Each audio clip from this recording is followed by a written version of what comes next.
We went from traveling the world with our kids to returning back home to leaving the US again, but this time for longer than a gap year. Here's why we made that choice as a family of 5. Hi, if you're just finding us, welcome. This is part 4 in a 5-part series documenting our family travel gap year and everything that came after it. In part 1, we shared why we decided to go on a family travel gap year, and in part 2, we talk all about what it's really like traveling with a baby and a toddler for a year. In part 3, we get really honest about what it's really like coming back home, the reverse culture shock, the assumptions that didn't work out, and the questions that we started asking ourselves about the life that we really wanted to build.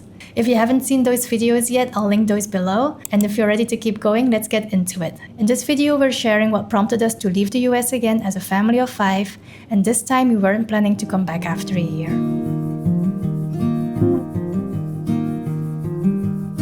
When we made the choice to come back to California, it really seemed like the right call. And it made sense on paper. But the day-to-day life was just so much different than what we expected. My job had moved further away while I was gone. It was now a 2-hour-plus drive just to get there. My wife was pregnant and taking care of the kids all by herself. We only had one income, one car, and we had no budget for babysitters. My job had reduced my salary, even though that's not what they told me when I first left. I had been working there for 7.5 years, but all they told me that it was by policy. And as we know, companies are now looking out for our best interests. I was gone for 12 hours a day, and I was lucky if I was even able to spend 2 hours with my kids and even less with my wife. I was constantly worried about her, having to take care of the kids while she was pregnant. My stress turned into anxiety, and we both realized quickly that the paycheck was just not worth what it was doing to my health and to our family dynamic. And as for me, and I think a lot of parents can relate to that, since I was pregnant, we decided that I would stay home with our 2 little ones. We were living in a condo in an apartment complex with 1 car. So on days that my husband was gone for work, there wasn't really many places for me to go with the kids, so we were home most of the time. And we quickly found out that our downstairs neighbor was working nights and needed to sleep during the day. And whenever our kids would jump or make a run through the condo, we would get a noise complaint. So I found myself constantly trying to keep our kids quiet.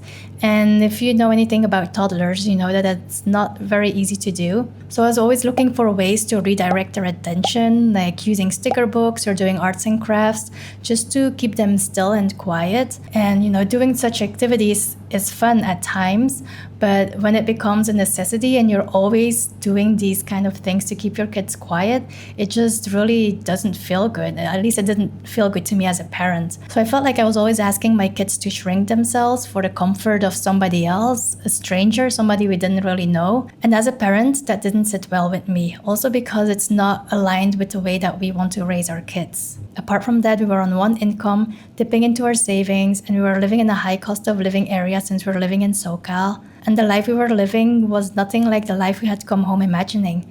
And it reached a point where we just knew something had to change.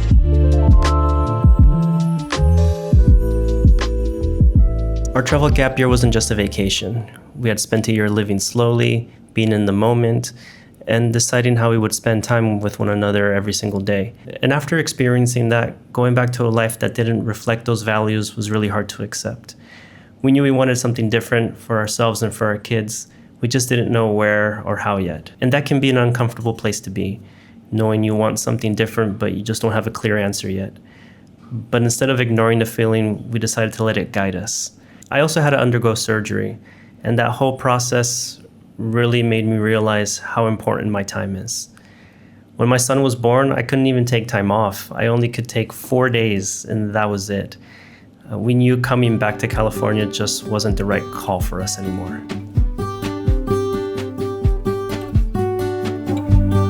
One of the first concrete things that we kept coming back to was a school in Bali that we visited during our gap year. We really loved it, the environment, the values, the way that they approached education, and we decided to go through the application process for our oldest and see what would happen.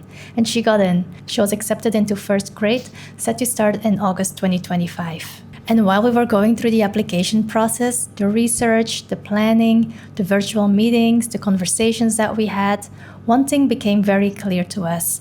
We wanted a different environment than the environment we were currently living in. There was a requirement in the application process to submit a letter as to why we were applying. And for me personally, I had to look back on how I was raised and how I wanted things to be different for my children. And looking at how we were living our lives in California, it didn't seem like that was going to be possible. The thought of leaving started to feel more like the right decision for us. And it also brought up bigger questions about education in general.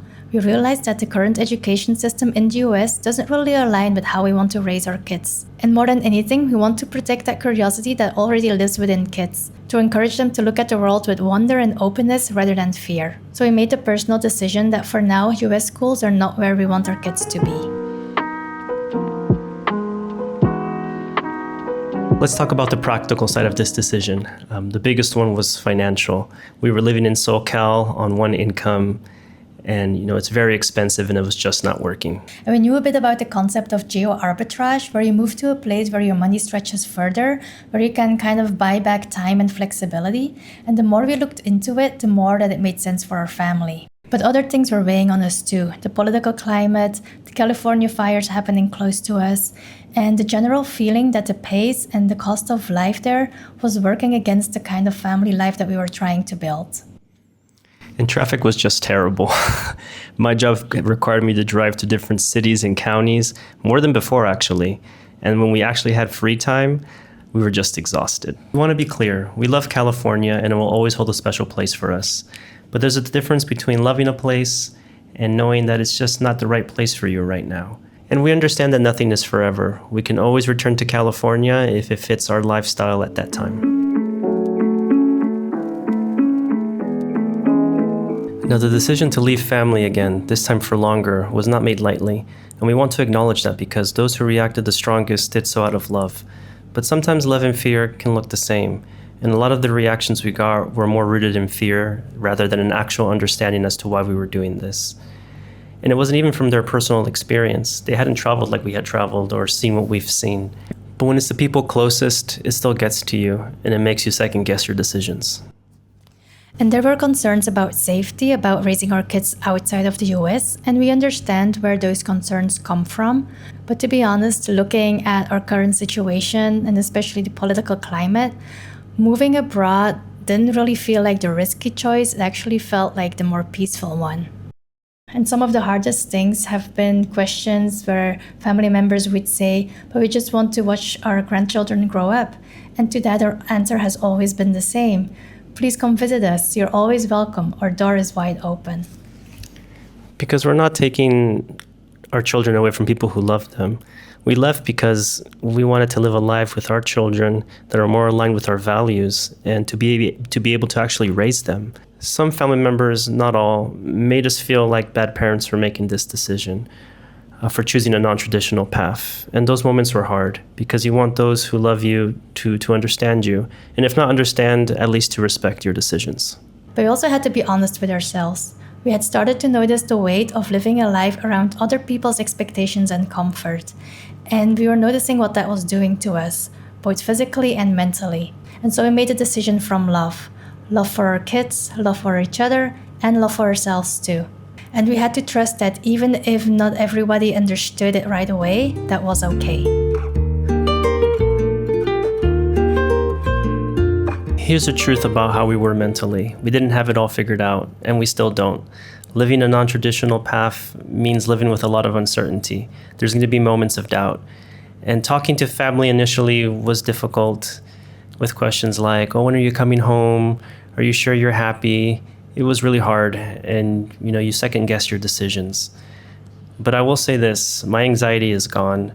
We're more at peace with ourselves. The connection with our children has grown stronger, and being able to actually spend quality time with them has guided me on how to be a better father, a better person, and safe with my wife as a better husband. So far, it's working out for us. But what keeps us going is our why we are doing this, what we are doing this for, and we want to show our kids that there's more than one way to live, that it's possible to live a life truly aligned with your values. And for us, the best way to do that is by actually walking that path, not just talking about it. Living in alignment with your values and moving forward on faith that you're going to figure it out and that you're going to be okay is not easy, but for us it has been worth it. And here's what we'd like to leave you with for now. What is your why? What kind of family life are you building towards? And are the daily decisions that you're taking actually moving you closer to that or further away? Looking back, making the decision to leave California for the second time was one of the hardest decisions we've done as a family, because we knew what we were leaving behind: the comfort, the familiarity, the people that we love. And this time we were doing it with 3 kids instead of 2. But we had a much clearer sense of what we were walking toward. And if there's one thing this journey has taught us, is the life that you want is worth the discomfort of going after it, even if the people that you love or the people around you don't fully understand it yet. In our next and final video of this series, we'll share where we ended up, how we got there, and what it's really like living abroad as a family of 5. It's not what we originally planned, but it turned out to be even better for us. And if this series resonated with you, or if you're sitting with your own questions about the life that you're trying to build, we'd love to hear from you in the comments. And if you've been with us from the beginning, thank you. It means more to us than you'd know. And thank you for tuning in, and we'll see you in the next video. Bye!